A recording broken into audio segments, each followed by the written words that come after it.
Hello mga kaisla, for today's video, sasamahan ko si Auntie Bingatol na magluto ng fried chicken para sa ilalagay sa box mamayang sayawan para sa fiesta ng Cagayan Silio.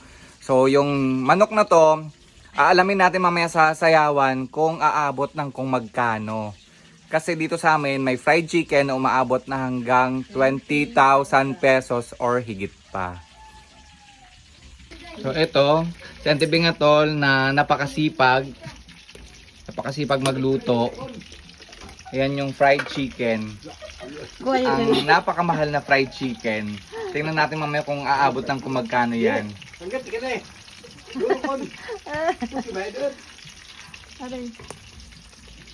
At ito na mga kaisla, yung isa luto na siya. Nag-aantay na lang nung isa pang manok.